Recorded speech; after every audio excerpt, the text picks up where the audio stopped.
Hi guys, good morning to all. Today we are starting with the current affairs discussion. आज और हम लोग जो इस करंट अफेयर्स में जो मंथली मैगजीन आती है विजन आई सॉरी जो मंथली मैगजीन आती है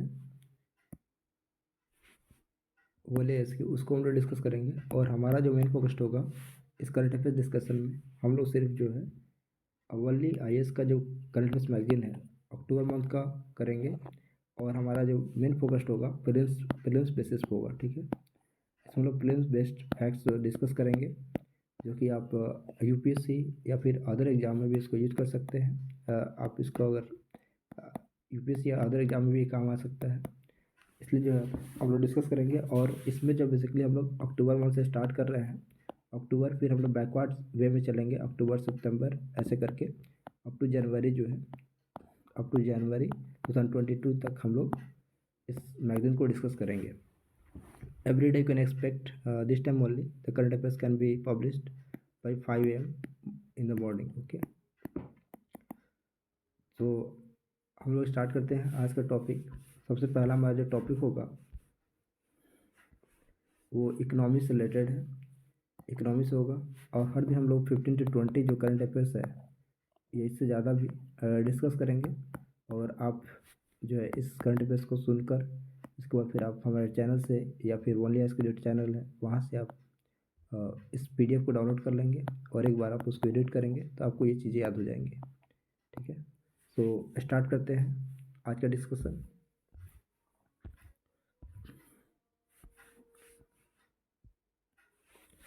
सो our first topic is global innovation index. तो यहाँ पर सबसे इंपॉर्टेंट क्या होता है, ग्लोबल इनोवेशन इंडेक्स जो है ये कौन पब्लिश करता है। तो ये क्वेश्चन आ सकता है किसी भी एग्जाम में, तो या UPSC में भी पूछता है तो जनरली पूछता है। वर्ल्ड इंटेलेक्चुअल प्रॉपर्टी ऑर्गेनाइजेशन जो है इसको पब्लिश करती है। कौन करता है, वर्ल्ड इंटेलेक्चुअल प्रॉपर्टी ऑर्गेनाइजेशन को पब्लिश करती है। और इसमें बेसिकली अगर दूसरे एग्जाम में आया तो वहाँ पर पूछेंगे आपसे इंडिया के रैंक पूछेंगे, ठीक है। इंडिया का रैंक पूछेंगे तो इंडिया का रैंक कितना है, 48th पोजीशन है। कितना है, 48 आउट ऑफ 81 कंट्रीज। और इसमें जो है इंडिया जो है ये 48th पोजीशन जो है 48th पोजीशन ये फर्स्ट टाइम एक्वायर किया। क्या है, फर्स्ट टाइम एक्वायर किया, फर्स्ट टाइम एक्वायर किया है। अर्लियर क्या रैंक था, कभी कभी जैसे कि मैं देखा है किसी स्टेट पीसेस से UP पीसेस में मैं देखा है वहाँ पूछते हैं कि जो प्रीवियस जो रैंकिंग थी क्या थी। तो प्रीवियस जो रैंक थी प्रीवियस ईयर वहाँ पे कितने थे, 46th पोजीशन थे। कितना, 46th पोजीशन थे, ठीक है। तो आप इतने याद रखेंगे। और यहाँ पर जो है आपको इनोवेशंस के जो क्राइटेरिया है उसको देखते हैं, ठीक है। और ये जो एनुअली पब्लिश होती है, ठीक है। क्या होता है, एनुअली पब्लिश होती है, इसको आप याद रखेंगे। नेक्स्ट देखते हैं कि इसमें जो है टॉप कौन किया है। तो टॉप पर जो है स्विट्जरलैंड इस पर टॉप किया है। Switzerland emerge the top the world most innovative economy of the 12th consecutive year, ठीक है। 12 टाइम, ठीक है। ये कॉन्जिटिव ईयर ये जो है स्विट्जरलैंड टॉप किया है। लेकिन सबसे हमारा इंपॉर्टेंट मेन कंसर्न होता है कि इंडिया से, ठीक है। नेक्स्ट देखते हैं small saving scheme. Small saving scheme जैसे क्या होते हैं कि स्मॉल सेविंग जैसे कि आपने पेंशन स्कीम सुना होगा या फिर जो किसान विकास पत्र किसान विकास पत्र या जो है आपके अपने जो है सुकन्या समृद्धि योजना।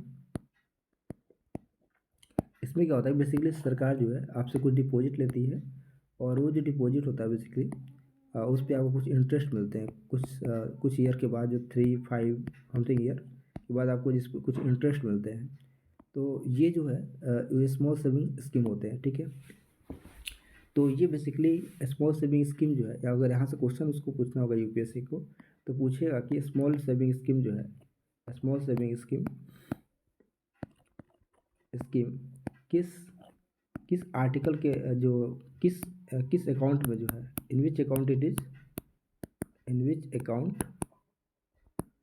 इज क्रेडिटेड, ठीक है। तो आपको पता होना चाहिए कि जो पब्लिक अकाउंट ऑफ इंडिया, किसमें, पब्लिक अकाउंट ऑफ इंडिया, इसमें क्या होता है, ये क्रेडिट होता है। तो ये आपको याद रहेगा, पब्लिक अकाउंट ऑफ इंडिया में ये जो है क्रेडिट होता है। तो यहाँ से एक क्वेश्चन ये आ सकता है और ये जो है national saving small saving schemes का जो है गवर्नमेंट यूज़ क्या कर सकती है, इसको करती है फिजिकल जो फाइनेंस जो इसको फिजिकल डेफिसिट होता है उसको फाइनेंस करने में इसका यूज़ करती है बेसिकली, ठीक है। और आपको ये कमेंट बॉक्स में आप बता सकते हैं कि जो है ये पब्लिक अकाउंट ऑफ इंडिया है, पब्लिक अकाउंट ऑफ इंडिया है, अकाउंट ऑफ इंडिया, तो ये किस आर्टिकल के अंदर में आता है आप इसको कमेंट में बताएंगे, ठीक है। ये आर्टिकल 267 सब क्लॉज 2 इसमें आते हैं सर, ठीक है। आप इसको चेक कर लेंगे, लेकिन ये आपको चेक करके बताना है, ठीक है। नेक्स्ट देखते हैं।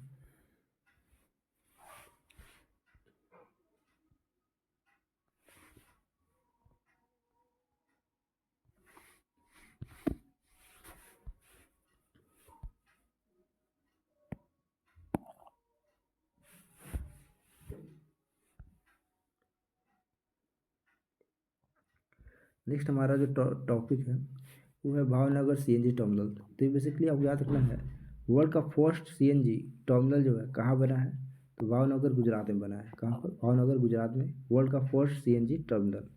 और यहाँ पर एक कुछ याद रख सकते हैं कि अगर आपको यहाँ से क्वेश्चन, ये जो आपको जनरल फैक्ट हो गया, ये किसी स्टेट पीसीएस के एग्जाम में आ सकते हैं, लेकिन और हमारा जो इम्पोर्टेंट होगा हमारे पर्सपेक्टिव से, तो यहाँ पर नेचुरल गैस और एलपीजी में क्या डिफरेंस होता है। तो बेसिकली बहुत सारे जो मैंने देखे हैं स्टेट पीसीएस बीपीएससी में ही, बीपीएससी में जो है 2 टाइम्स जो है एलपीजी का कंपोजिशन ही पूछा हुआ है, ठीक है। तो बेसिकली आपको याद रखना है कि ऑलमोस्ट जो 90% जो कंपोजिशन होता है वो क्या होता है, 90% कंपोजिशन होता है प्रोपेन होता है, और उसमें जो है ब्यूटेन कुछ अमाउंट में होते हैं। लेकिन जो है अगर देखें इसमें जो है नेचुरल गैस में देखें, नेचुरल गैस में तो यहाँ पर जो है आपको मीथेन होता है। मीथेन कम से कम 95 से 99% तक होता है, ठीक है।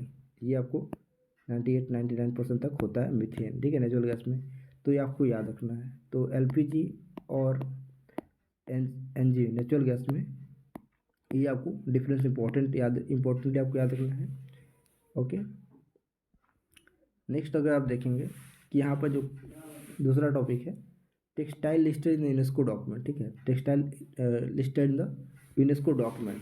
तो इसमें आपको क्वेश्चन कहाँ से आएंगे, इसमें बेसिकली जो है आपसे पूछा जाए कि जो टेक्सटाइल्स है वो कहाँ कहाँ पाए जाते हैं। जैसे मान लें कि हम देखें कि खेस, अगर खेस की बात करें तो खेस जो है पानीपत का है टेक्सटाइल, ठीक है, पानीपत जो कि हरियाणा में है। तो बेसिकली खेस जो है, खेस को हम लोग क्या कहते हैं, खेस को हम लोग बोलते हैं। जैसे मान लीजिए कैसे याद रख सकते हैं खेस को, जैसे खांसी हो गई, ठीक है, खांसी हो गई तो आप पानी पीते हैं, तो खेस, तो खेस से आप याद रखें खेस कहाँ का टेक्सटाइल है, पानीपत का, ठीक है। उसके बाद जो देखेंगे कि जो है थिग्मा, थिग्मा जो टेक्सटाइल है, थिग्मा टेक्सटाइल है, थिग्मा टेक्सटाइल कहाँ का है, तो बेसिकली थिग्मा हो गया लद्दाख का, कहाँ का, लद्दाख का हो गया। तो जैसे मान लीजिए कि थिग्मा को जैसे कैसे याद रखेंगे, थिग्मा को, थिग्मा को याद रखना होगा, थिग्मा को कैसे याद रखेंगे, ठग, अगर ठगी हो जाता है किसी का तो उससे क्या होता है, लड़ाई हो जाती है, लड़ाई हो जाती है, तो इससे याद रखेंगे थिग्मा मतलब लद्दाख, ठीक है।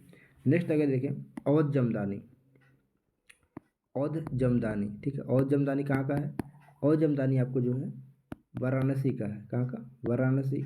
तो यहाँ पे अगर अवध, अवध जमदानी अवध आया तो आप गेस कर सकते हैं कि यूपी का ही होगा, ठीक है। और वाराणसी हो गया बेसिकली, आप याद रखना है।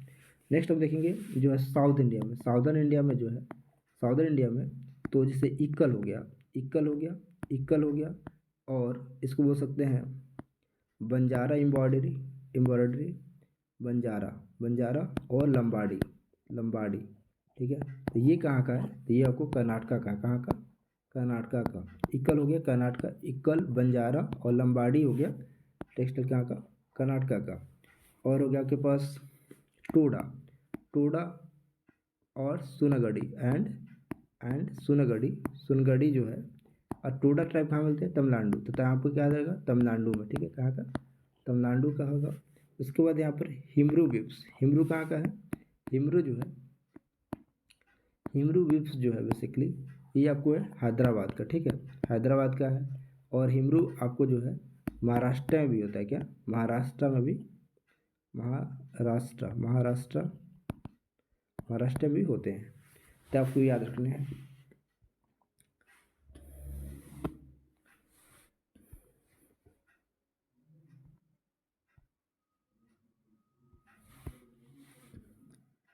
और देखें जैसे कि और आगे जैसे मान लें कुनबी हो गया, कुनबी भी ये कहाँ का है, तो ये होगा गोवा का।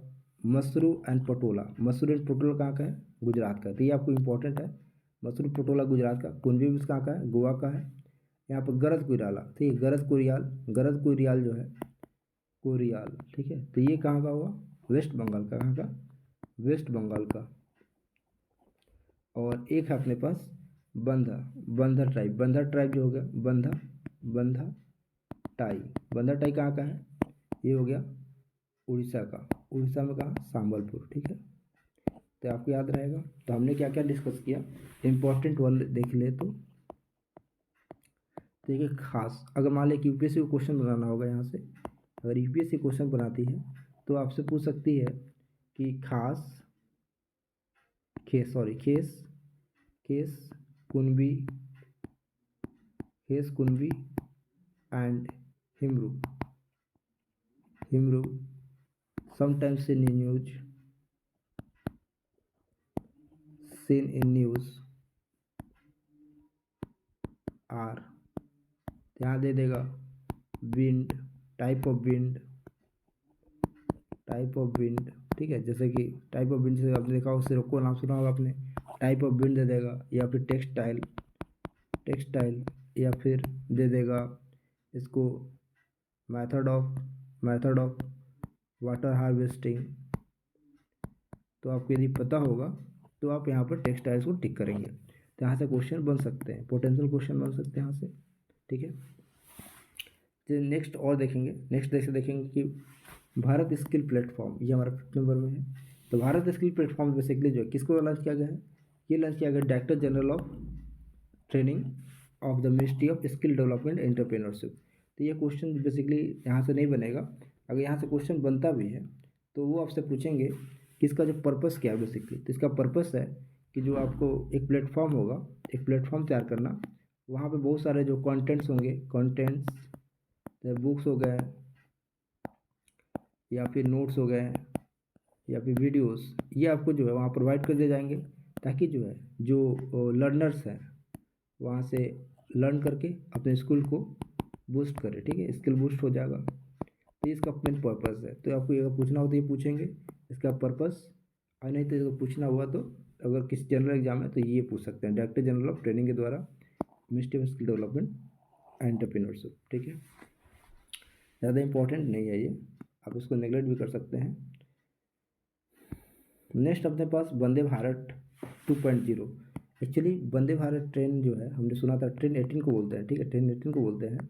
इसका सबसे इम्पोर्टेंट बात आपको याद रखना है कि ये जो है आपको 52 सेकेंड्स में, 52 सेकेंड्स में जो है आपको 0 से 100 किलोमीटर पर आवर स्पीड को जो है, स्पीड को जो है गेन कर सकता है। तो ये इसका सबसे इम्पोर्टेंट चीज़ है, 52 सेकेंड में ये एक्वायर कर सकता है इतनी स्पीड तक, ठीक है। तो ये जो ट्रेन 18 इसको बोलते हैं वंदे भारत 2.0 को।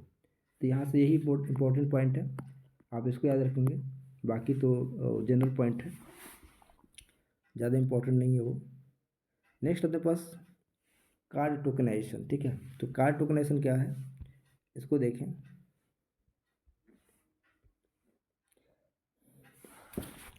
तो टोकनाइजेशन क्या होता है, tokenization is a kind of replacement of actual card details with an alternate code called token, ठीक है, which shall be unique for a combination of card and token requester, token requester कौन, the entity which accepts request from the customer for the tokenization of a card and passes it on the card network to issue a corresponding token and device is hereafter identified device, ठीक है।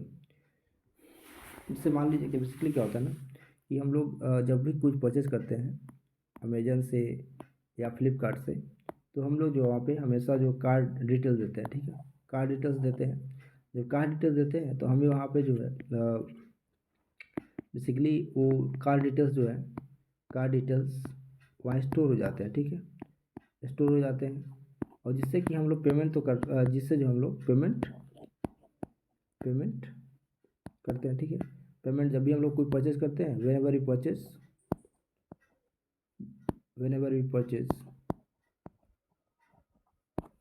We make payment, ठीक है। Through that card actually होता है क्या वहाँ पे, almost आपके जो कार्ड के डिटेल्स हैं,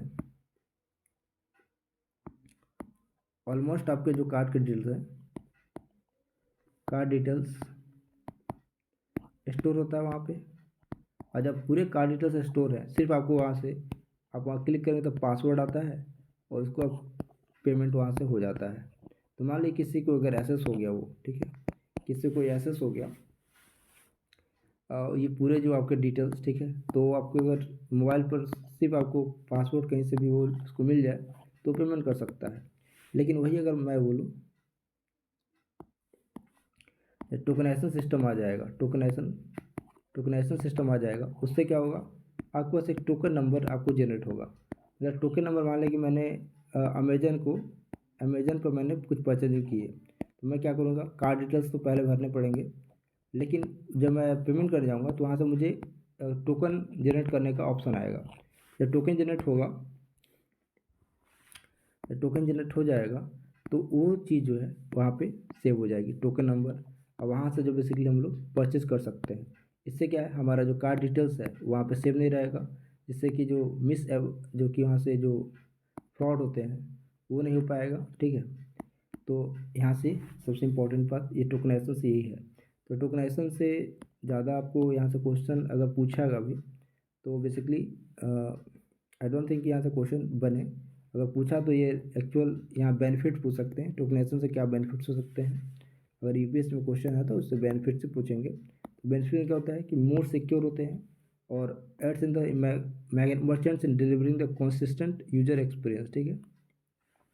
यहाँ पे सेफर भी है ये, ठीक है। तो ये बेसिकली है, ज़्यादा इंपॉर्टेंट नहीं है, आप नेगलेक्ट भी कर सकते हैं, बट जस्ट कॉन्सेप्ट को आपको जानना है कि टोकनाइजेशन क्या होता है। ओके, नेक्स्ट हम आते हैं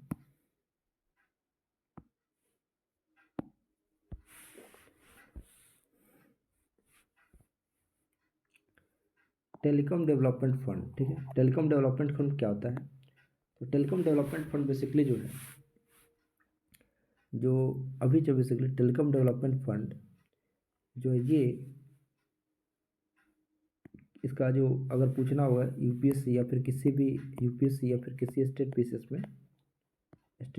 में, तो ये बेसिकली आपको पूछेंगे टेलीकॉम टेक्नोलॉजी डेवलपमेंट फंड का एम क्या है, ठीक है। इसका एम पूछेंगे। एम बेसिकली क्या है, इसमें basically to fund the research and development in rural areas specific communication technology applications and form synergies among academia, startup, research institute, industry to build a and develop the telecom ecosystem। इसमें क्या है basically हम लोग जो है यहाँ जो जो भी फंड जनरेट होगा ना, उसका जो हम लोग यूज क्या करेंगे, जो है रिसर्च R&D में करेंगे। R&D किसके लिए, तो कम्युनिकेशन टेक्नोलॉजी, जो कम्युनिकेशन टेक्नोलॉजी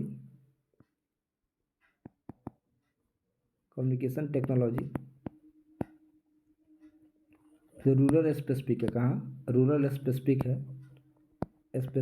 उसके लिए हम लोग इसको जो है इस टेलीकॉम टेक्नोलॉजी डेवलपमेंट फंड को जो हम लोग यूज़ करेंगे, ठीक है। तो ये आपको याद रखना है। और इसमें सबसे इम्पोर्टेंट बात है, इसमें बहुत सारे जो सिनर्जी बनाना है, एकेडमिया, स्टार्टअप, रिसर्च, जो इंटरेस्टेड हैं रोल स्पेसिफिक वर्क में, उनको जो है उनके साथ सिनर्जी बनाना है। सिनर्जी का मतलब क्या है, उनको जो है एक प्लेटफॉर्म में लाना है, ठीक है, एक प्लेटफॉर्म पे कनेक्ट करना है एक दूसरे को, इसको बोलते हैं, ठीक है। नेक्स्ट देखते हैं जो हमारे एक और यहाँ पे एक सबसे इम्पोर्टेंट फंड होता है यूनिवर्सल ऑब्लिगेशन फंड। तो इसके बारे में इम्पोर्टेंट है ये, और ये आपको याद रखना है कि जो है क्या होता है, नॉन लैप्सेबल फंड होता है, लैप्सेबल फंड होता है। और जो यूनिवर्सल सर्विस ऑब्लिगेशन फंड होता है बेसिकली, ये जो है यूएसओएफ, ये जो है स्टैट्यूटरी क्रिएट किया गया है, स्टैट्यूटरीली क्रिएटेड फंड है। और इसका जो अगर मान लें जो भी यहाँ से जो फंड जनरेट होता है, तो इसको जो है कहाँ डिपॉजिट किया जाता है, इसको डिपॉजिट करते हैं कॉन्सोलिडेटेड फंड ऑफ इंडिया में। तो consolidated fund of India basically आपको पता होगा कि जो है पार्लियामेंट के अप्रूवल के बिना, that is basically unless parliament approves the approves appropriation act, ठीक है, appropriation act, the fund can not be used, the fund can not be use by the government, ठीक है, use by can not be use by government. तो ये आपको याद रखना है। तो बेसिकली यूएसएफ किसका पार्ट है, आपको ये याद रखना है। सबसे पहले ये किसके द्वारा बनाया गया है, पार्लियामेंट इसको क्रिएट किया, स्टैट्यूटरी क्रिएट किया गया था। और यूनिवर्सल सर्विस ऑर्गेनाइजेशन पर बेसिकली जो है कॉन्सोलिडेटेड फंड ऑफ इंडिया का पार्ट है। और यहाँ से कॉन्सोलिडेटेड फंड ऑफ इंडिया क्या होती है, जो कि पार्लियामेंट जो है अप्रोप्रिएशन एक्ट पास करे तभी उसको जो है सरकार उस फंड को यूज कर सकती है। तो आपको सबसे इंपॉर्टेंट याद रखना है कि यूएसएफ किसका पार्ट है, कहाँ क्रिएट किया था इसका फंड को, कॉन्सोलिडेटेड फंड ऑफ इंडिया में, ठीक है। और ये नॉन लॉसेबल फंड होते हैं। और इसमें एक और चीज़ आपको याद रखना है कि बेसिकली यूएसएफ का जो यूनिवर्सल सर्विस ऑब्लिगेशन फंड है, इसका जो है यूज़ क्या है, इसका यूज़ है कि जो है प्रोवाइड फाइनेंशियल सपोर्ट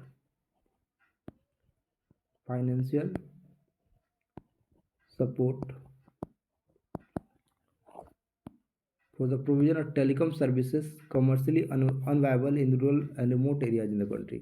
जहाँ पे आपको बेसिकली टेलीकॉम सर्विस जो है ना किसी रिमोट या और रूरल एरियाज में अगर नहीं है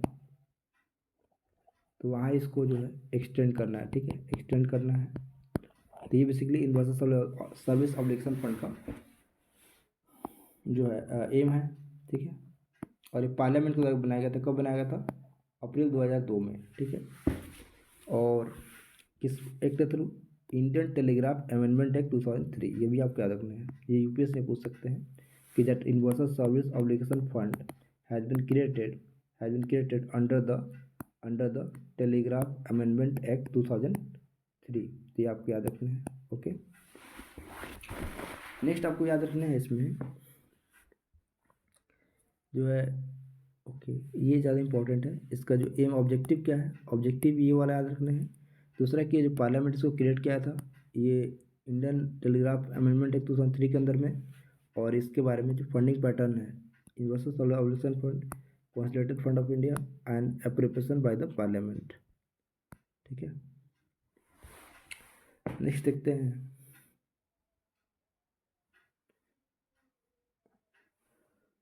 और ये कुछ याद रखना है कि जो it is attached office, US of क्या है, एक attached office the department telecom headed by the administrator, ठीक है, who is appointed by the central government. तो ये आपको ये भी याद रखना है। अगर दे दे कि आरबीआई इसको गवर्न करती है तो नहीं, आरबीआई नहीं करती है, एक एडमिनिस्ट्रेटर होता है इस फंड को गवर्न करता है।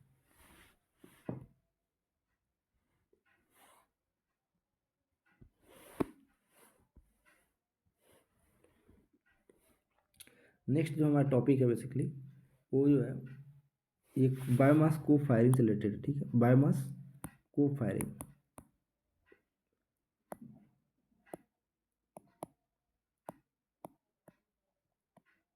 ये बायोमास को फायरिंग होता क्या है, बायोमास को फायरिंग बेसिकली इसमें आपको याद रखना है कि जो बायोमास को फायरिंग का ऐसे एज सच कोई क्वेश्चन जो है यूपीएस से तो नहीं पूछा है डायरेक्ट या किसी भी स्टेट पीसीएस में, लेकिन आपको इसमें याद रखना है कि बायोमास को फायरिंग समझ सकते हैं कॉन्सेप्ट। और इसका जो है बेसिकली आपको एक पॉइंट के रूप में आप जो है मेंस में लिख सकते हैं इसको। तो बायोमास को फायरिंग को क्या होता है, को फायरिंग का मतलब क्या हुआ, को मतलब जिसे हम बोलते हैं को एजुकेशन, मतलब together boys and girls are taking education together, ठीक है। तो को एजुकेशन, इसलिए को फायरिंग अगर बात करें तो मतलब दोनों को एक साथ जलाना, किसको जलाएंगे, फिर यहाँ पर बेसिकली होता है क्या, बायोमास के पिलेट होते हैं, बायोमास के पैलेट्स एंड जो है कोल। तो इसको हम लोग जो यूज़ करते हैं as a as a as a as a fuel, कहाँ पे, थर्मल पावर प्लांट में, थर्मल पावर प्लांट में इसको बोलते हैं बायोमास को फायरिंग, ठीक है। इसका लिमिटेशंस अगर देखें तो इसी को बोलते हैं बायोमास को फायरिंग। लेकिन जो है अगर इसका लिमिटेशन देखें तो ये जो unavailability of the biomass pellets, जैसे मान लीजिए एग्रीकल्चर रेसिड्यूज हो गए जो कि मैन्युफैक्चरिंग कैपेसिटी होती है वो काफ़ी लो होती है। इसका जो बेटर प्राइसेस, जो सप्लायर है बायोमास पेलेट के उनको बेटर प्राइस मिल सके, ऐसा भी थोड़ा सा उनको दिक्कत होती है from textile food processing industry में। नेक्स्ट इसमें देखें, बेसिकली आप इसको यूज़ कर सकते हैं, जैसे कि एक आता है क्वेश्चन, स्टॉल बर्निंग का जो इशू है, अगर उसको कैसे रिजॉल्व किया जाए, तो इस पर क्वेश्चन अगर मेंस में आते हैं तो आप यहाँ पर एक बायोमास को फायरिंग जो है, एक पॉइंट अगर आप दे दें बायोमास को फायरिंग, तो ये जो है आपको एक पॉइंट बन सकता है, एक इम्पॉर्टेंट पॉइंट बन जाएगा और आपको नंबर भी मिलेंगे इस पर। ओके, नेक्स्ट देखते हैं जो हमारा जो टॉपिक है, ये है स्कीम से रिलेटेड। इसमें स्कीम है प्रधानमंत्री आवास योजना ग्रामीण। तो इसमें सबसे इम्पोर्टेंट बात आपको याद रखना है कि इसमें जो फंडिंग पैटर्न आपको याद रखना है, फंडिंग पैटर्न, ठीक है, फंडिंग पैटर्न और टारगेट इसमें क्या है, टारगेट क्या है हमको 2.95 करोड़ जो है, 2.95 करोड़ हाउसेस जो है, हाउसेस मतलब पक्का हाउसेस, बेसिकली पक्का हाउसेस जो है बनाने हैं, किसके लिए, जो हाउसलेस है, हाउसलेस जिसके पास घर नहीं है, या जिसके घर जो है डिलिपिटेड कंडीशन में है, डिलिपिटेड कंडीशन में है। डिलिपिटेड मतलब होता है कि टूटे फूटे घर, ठीक है, उनका टूटा फूटा घर है, उनको ये कुछ अमाउंट दे जाएंगे ताकि वो जो अपना पक्का हाउस बना सके, ठीक है। तो ये प्रधानमंत्री आवास योजना ग्रामीण का मकसद है। अब इसमें देखते हैं फंडिंग पैटर्न क्या है। फंडिंग पैटर्न बेसिकली देखें, जो आप इसको जनरली आप याद रखेंगे कि जब भी हिली एंड टेराइन रीजन होगा, एंड हिली एंड जो नॉर्थ ईस्टर्न स्टेट है, हिली and the north eastern states, तो वहाँ बेसिकली 90:10 का जो फंडिंग होता है, मतलब कि सेंट्रल गवर्नमेंट 90% फंड देती है, 10% जो स्टेट गवर्नमेंट का होता है। वही अगर देखें प्लेन एरियाज में, ठीक है, प्लेन एरियाज में, तो वहाँ पे जो आपको 60:40 का फंडिंग पैटर्न होता है। तो आप याद रखेंगे। एक और चीज़ इसके बारे में याद रख सकते हैं कि यहाँ से जो कंफ्यूजिंग जो स्टेटमेंट बनता है, स्टेटमेंट, तो यहाँ पे एक स्टेटमेंट जो बनेगा कि डैट इज़ द प्रधानमंत्री आवास योजना ग्रामीण is applicable, is implemented in all states of the countries, all states और इंटायर इंडिया, और इसमें लिखते हैं यहाँ पर बेसिकली इन इन इंटायर इंडिया। तो यहाँ पर आपको ये स्टेटमेंट लगे, इंटायर एक एक्सट्रीम वर्ड लग रहा है आपको, तो यहाँ से आप इसको एलिमिनेट करेंगे। इसका बेसिकली क्या है, प्रधानमंत्री आवास योजना जो बेसिकली जो है, जो प्रधानमंत्री आवास योजना ग्रामीण जो है कहाँ पे इम्प्लीमेंटेड है, ये जो आपको इंटायर, नॉट इंटायर इंडिया, मतलब इन entire India, in all states कह सकते हैं, इन ऑल स्टेट्स एक्सेप्ट, और इसको लिख सकते हैं ऐसे कैसे, प्रधानमंत्री आवास योजना ग्रामीण implemented in rural areas through out India accept Delhi and Chandigarh. तो आप इसको जो है दिल्ली चंडीगढ़ के छोड़ करके बाकी जो जितने भी ग्रामीण क्षेत्र हैं पूरे भारत में, वहाँ पे इसको इम्प्लीमेंट किया गया है। तो आपको याद रखना है कि दिल्ली एंड चंडीगढ़ में नहीं है ये। नेक्स्ट है जो इसमें जो आपको ये टारगेट बेस्ड जो बेनिफिट है, ये बेसिकली टारगेट ग्रुप कौन कौन से हैं, यहाँ से भी क्वेश्चन यूपीएससी आई थिंक 2021 2021 में या इस तरह क्वेश्चन पूछे थे कि कौन बेनिफिशियरी हो सकता है। तो बेनिफिशियरी का टारगेट ग्रुप कौन कौन से होते हैं, तो यहाँ से क्वेश्चन बन सकता है कि जो प्रधानमंत्री आवासीय योजना ग्रामीण, इसका जो टारगेट ग्रुप है, किसको टारगेट किया गया है। तो बेसिकली इसमें क्या होगा ना कि आपको समझा देते हैं।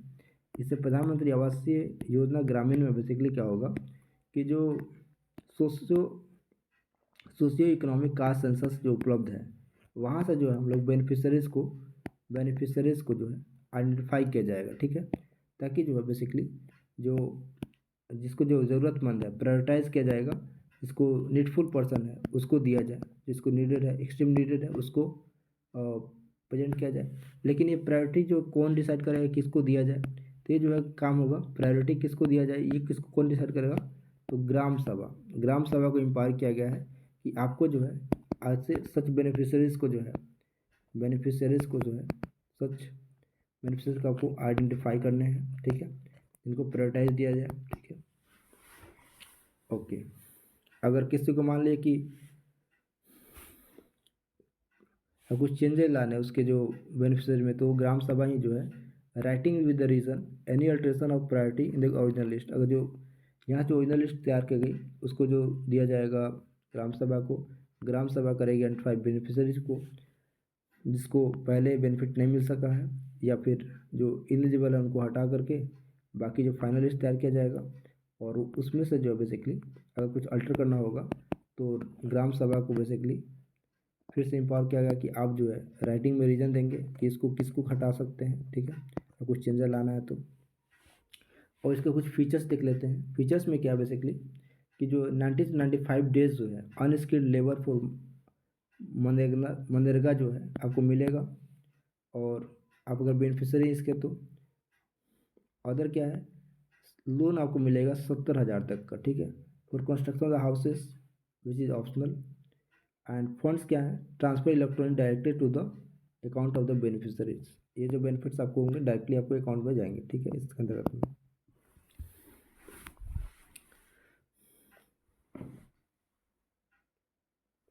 मतलब इसमें देखा हमने क्या, अगर जो भी इसके बेनिफिशरीज हैं उनको 90 to 95 डेज अनस्किल्ड लेबर जो है मिलता है मनरेगा के थ्रू, वो आपको दिया जाएगा। उसके बाद जो है उनको 70,000 तक का लोन भी दिया सकता है for construction of the house which is optional, ये 17,000 लोन को दिया भी जा सकता, मतलब कि वो चाहेंगे तो ले सकते हैं। और तीसरा पॉइंट क्या है, जो फंड आपको जहाँ से मिलेगा फंड वो आपको डायरेक्टली आपके इलेक्ट्रॉनिक ट्रांसफ़र हो जाएगा आपके अकाउंट में, ठीक है, जो बेनिफिशरीज के अकाउंट है वहाँ पे।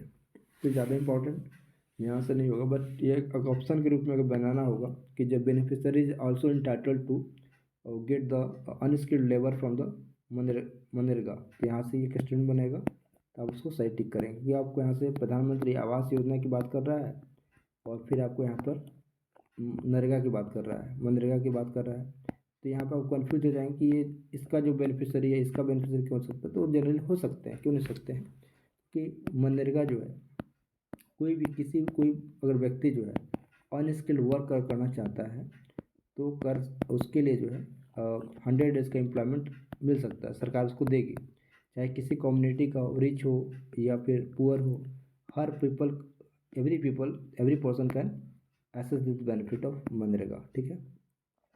बस उसको अनस्किल्ड वर्क करने में इंटरेस्ट होना चाहिए, ठीक है, तो ये आपको याद रखना चाहिए।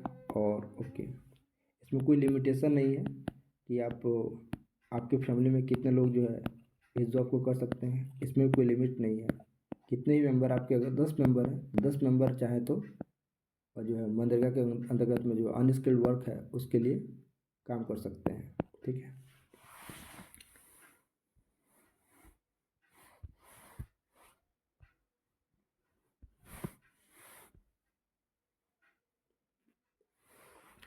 नेक्स्ट हमारे पास जो शुगर केन, ठीक है, नेक्स्ट हमारा जो है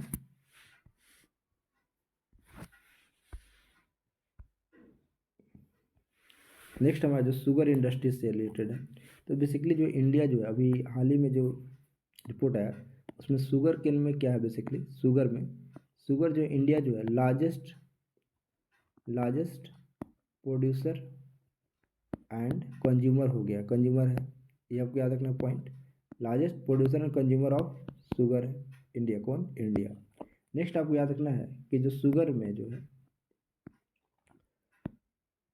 इंडिया जो है second largest exporter of sugar है, क्या है, एक्सपोर्टर ऑफ शुगर, ठीक है, तो ये आपको याद रखना कि second largest exporter of sugar कौन है, इंडिया है, और लार्जेस्ट प्रोड्यूसर एंड कंज्यूमर कौन है, इंडिया है वर्ल्ड का,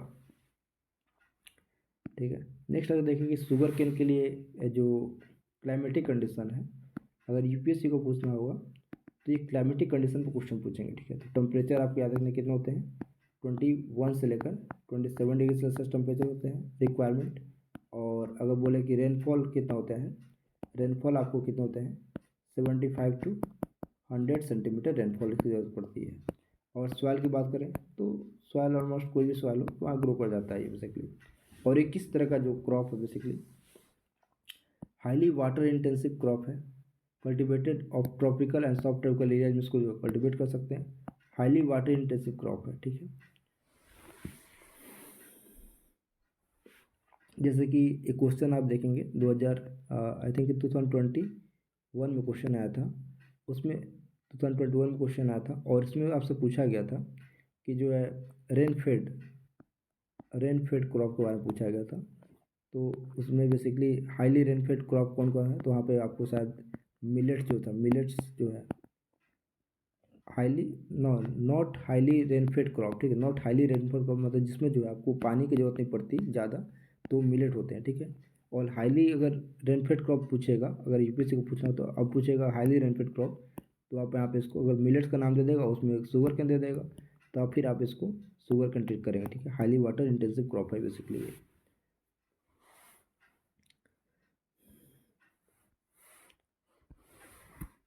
और शुगर केन से जो रिलेटेड कुछ जो यहाँ पे देखा हमने, हॉट एंड ह्यूमिड क्लाइमेट में होते हैं, temperature 21 degree Celsius 27 degree Celsius and the rainfall कितना है 75 टू 100 सेंटीमीटर। ओके, अगर इसमें फिर एक और देखें, जो बेसिकली जो शुगर है तो एक और चीज़ को याद रखना है कि जो इसका जो है अगर एक्स्ट्रा हमारे पास रहता है ना, एक्स्ट्रा हमारे पास अगर मोर अमाउंट ऑफ शुगर है तो हम लोग उसका जो यूज़ कर सकते हैं कहाँ पे, जो इथेनॉल बनाने में, ठीक है, इथेनॉल बनाने में। और इथेनॉल का यूज़ कहाँ कर सकते हैं, जब हमारा ethanol blending petrol EBP programme है, इसमें क्या करना है 20% ऑलमोस्ट आपको 2025 तक 2025 तक हमारा टारगेट है, 20% जो है हम लोग मिक्स करेंगे इथेनॉल को किस में, पेट्रोल में, ठीक है। इससे क्या होगा कि हमारे जो क्वांटिटी का जो जो अगर हम लोग इथेनॉल ऐड करते हैं पेट्रोल में, तो ऑब्वियसली जो है हमारा जो है पेट्रोल का जो डिमांड होगा, पेट्रोल डिपेंडेंस होगा थोड़ा कम होगा। उससे जो हमारा रेवेन्यू जो बचेगा, हम लोग क्या करते हैं बेसिकली इंपोर्ट ही करते हैं ऑयल्स, ठीक है, जो फ्यूल ऑयल होते हैं उसको हम लोग इम्पोर्ट करते हैं। तो यहाँ से हमारा जो इम्पोर्ट हमारा डिक्रीज़ करेगा, इम्पोर्ट ऑफ ऑयल जो है डिक्रीज़ करने से हमारा जो होगा कि जो फाइनेंसेस हैं, ठीक है, फिजिकल डेफिसिट जो क्रिएट होते हैं उसमें कम होंगे, ठीक है। तो बेसिकली आपको याद रखना है कि ये वाला इंपॉर्टेंट पॉइंट है, इथेनॉल ब्लेंडिंग पेट्रोल जो है प्रोग्राम, ये इसमें क्या है बेस टारगेट 20% ब्लेंडिंग करना है बाई 2025 तक। तो इसको ऐसा सकते हैं 2005 और 10 और 10 दूने 20, 5 टू जा 10, 10 टू जा 20, तो 20% होंगे, ठीक है। तो आप इसको याद रखेंगे। एक और इसमें सबसे इंपॉर्टेंट चीज़ है कि एक टर्म आता है FRP, ठीक है, FRP fair and remunerative prices. और ये आपको पूछ सकता है कि एग्जाम में जनरली से पूछ जाते हैं, FRP जो है प्रिपेयर जो है ये जो है कौन रिकमेंड करता है। अगर आपको रिकमेंडेशन की बात आया तो आप उसमें लिखेंगे रिकमेंडेशन में कौन आता है, CSCP, ठीक है, CSCP आता है। इसको बोलते हैं commission for agriculture cost and prices, ठीक है। तो ये आपको याद रखना है। लेकिन अगर वही बोले कि जो है इसको अप्रूव कौन करता है, बेसिकली अप्रूव कौन करता है, तो ये आपको होता है CCEA, क्या है, cabinet committee on economic affairs, इसको अप्रूव करता है। और FRP जो है कैश गवर्नमेंट देती है, नहीं गवर्नमेंट नहीं प्रेफर करती है। ये जो शुगर मिल के जो होते हैं ना, शुगर मिल वाले ये लोग को जो बेसिकली ये जो प्राइस है FRP, ये लोग जो शुगर केन फार्मर्स हैं, शुगर केन फार्मर्स उनको पे करना पड़ता है, उनको ये लोग देते हैं। तो आप याद रखना है एक तरह का मिनिमम प्राइस है जो कि MSP की तरह ही है, जो कि शुगर मिल वाले जो शुगर केन फार्मर्स को पेमेंट देते हैं इसको, ठीक है। मिनिमम इसको amount of prices which should be paid to the sugar cane farmers by the sugar mill owners, right. आप याद रखना है। और ये जो CSCP वाले ये जो किससे कंसल्ट करते हैं, ये करते हैं स्टेट गवर्नमेंट से और अदर स्टेक होल्डर उनसे कंसल्ट करके रिकमेंड करते हैं FRP रिकमेंडेशन हो गया तो उसके अप्रूव कौन का, CCA करेगा। और जो CCA इसको अप्रूव करेगा,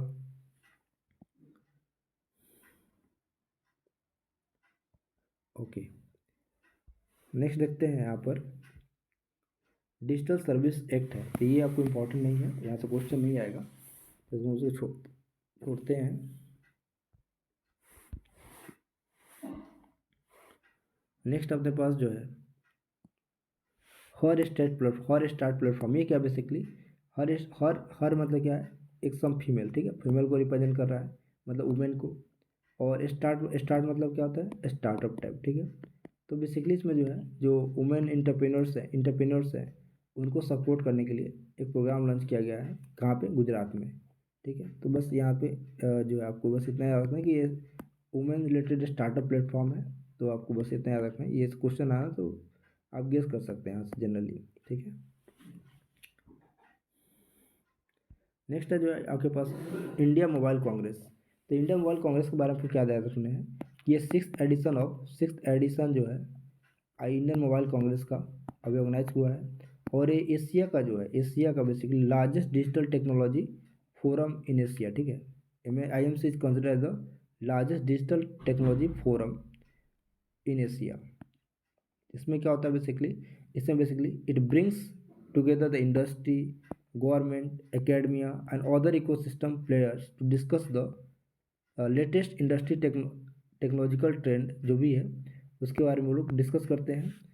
एंड मेजर थीम होता है, जैसे अभी अभी का जो अभी हुआ, जो 6th एडिशन हुआ, वहाँ मेजर थीम क्या था? 5G टेक्नोलॉजी या फिर artificial intelligence, internet of things. ठीक है, तो आपसे बेसिकली यहाँ से क्वेश्चन अगर पूछा होगा IMC से, तो ये कहाँ ऑर्गेनाइज हुआ? अगर जनरल कॉम्पिटिशन पूछेंगे जनरल के एग्जाम में, तो आपसे पूछ सकते हैं कि कहाँ पे इंडियन कौन सा एडिशन हुआ, तो आप क्या रखेंगे? 6th addition. और कहाँ पर हुआ? तो दिल्ली में हुआ। ठीक है, मेजर थीम कहाँ पर हुआ? मेजर थीम जो प्राइम मिनिस्टर मोदी ने किया वो 5G जो है 5G सर्विसेज को जो है कैसे जो है फेज वाइज मैनर में इसको लाया जाएगा, इसके बारे में ज़्यादा फोकस्ड रहा। ठीक है, तो ये जनरल कॉम्पिटिशन में यहाँ पूछेगा। लेकिन अगर UPSC में पूछना हो, UPSC या फिर स्टेट पीसीस में, तो उनका जो मेन स्टेट पीसीस में उनका जो मेन फोकस्ड होगा कि 5G और 4G इसमें क्या डिफरेंस है। ठीक है, 5G एंड 4G में क्या डिफरेंस है? तो 5G में आपको याद रखना है, सबसे पहले एक टर्म समझ लीजिए। एक टर्म आपके पास लेटेंसी। क्या होता है? लेटेंसी क्या होता है कि जो अपने कमांड एंड रिस्पॉन्स, ठीक है, कमांड एंड रिस्पॉन्स में जो है टाइम लगता है। जैसे मान लीजिए कि मैंने किसी को बोला कि पानी लाओ, तो पानी अगर मान लीजिए कि पाँच पाँच सेकेंड में ला लेता है, 5 सेकेंड में ला लेता है, तो उसका जो रिस्पॉन्स है कितने दिन में है? 5 सेकेंड में है। ठीक है, तो एक तरह लेटेंसी है उसके अंदर में। अगर मान लीजिए कि कोई ले लेगा 1 घंटे ले लेगा, 1 आवर ले लेगा, तो ये पुअर इसका सर्विस है, जबकि ये जो है इमीडिएट सर्विस है। तो इस तरह जिसको लेटेंसी बोलते हैं, मतलब कि अगर कितना डिले हो रहा है, ठीक है, रिस्पॉन्स करने में। हमने कमांड किया, कितना रिस्पॉन्स, मान लीजिए कि मैंने कुछ वीडियो डाउनलोड करना है यूट्यूब से, तो मैंने इसको कमांड दे दिया। अब ये 5 सेकेंड में जो है 5 सेकेंड में बेसिकली अगर डाउनलोड कर दे, तो और कोई होगा 30 मिनट्स 4G वाला होगा, 30 मिनट्स ले लेगा, 30 मिनट्स नहीं मतलब कि 10 मिनट ले लेगा, इतना टाइम ले लेगा, तो इसको लेटेंसी बोलते हैं। तो बेसिकली जो है अगर हम देखें, लेटेंसी क्या है? कमांड एंड रिस्पॉन्स का जो है और टाइम, ठीक है, उसको बोलते हैं लेटेंसी। जैसे मान लिया 5G और 4G में क्या डिफरेंस है? अगर ये 4G में क्या डिफरेंस है, तो बेसिकली 5G जो है आप में इसका जो है इसका 5th जनरेशन, मतलब इसमें जो है आपको लेटेंसी आता है 5 मिली सेकेंड। कितना आता है? 5 मिली सेकेंड आते हैं। और यही अगर देखा 4G का, तो 30 to 100 मिली सेकेंड्स जो है इसके जो लेटेंसी आती है मिली सेकेंड। और देखें तो जो 5G है इसका जो स्पीड है, स्पीड जो है इसे स्पीड जो है बेसिकली 5G का ये जो है 350 Mbps के आसपास। तो देखिए एक बार, ये हमने देख लिया 32 मिली सेकेंड। ठीक है, उसके बाद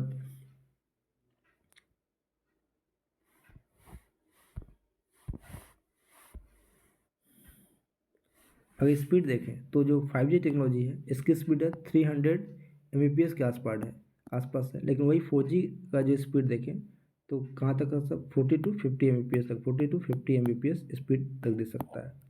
और स्पेक्ट्रम की बात करें तो जैसे कि अगर 5G है तो हाई बैंड स्पेक्ट्रम को यूज़ करता है, हाई बैंड स्पेक्ट्रम यूज करता है। इससे क्या होगा? आपका स्पीड जो होगा काफ़ी हाई होगा, जबकि जो 4G है थोड़ा लो बैंड स्पेक्ट्रम को यूज करता है। तो आप याद रख सकते हैं थोड़ा। आइडियल स्पेक्ट्रम जो है, जो spectrum in the range of 1 GHz to 6 GHz range is considered ideal for 5G। तो ये आपको याद रखना है। नेक्स्ट होगा क्या कर सकते हैं कि जो है अगर कभी ये यूपीएससी का स्टेटमेंट बन सकता है कि अगर कोई व्यक्ति जो है 4G से 5G तक 5G चलाना चाहता है बेसिकली, तो क्या उसको न्यू सिम लेना पड़ेगा या न्यू डिवाइस लेना पड़ेगा। इसमें जो है न्यू डिवाइस लेने की ज़रूरत नहीं पड़ेगी। न्यू सिम जो है बेसिकली न्यू सिम लेने की ज़रूरत नहीं है। बेसिकली इसमें मोर फोकस्ड होगा कि आपका जो डिवाइस है वो 5G सर्विस 5G इनेबल्ड है कि नहीं है। 5G इनेबल्ड है कि नहीं है। अगर 5G इनेबल्ड है तो आपको जो आप जो ऑलरेडी जो सिम यूज़ कर रहे हैं उसमें 5G सर्विस को एंजॉय कर सकते हैं। ठीक है,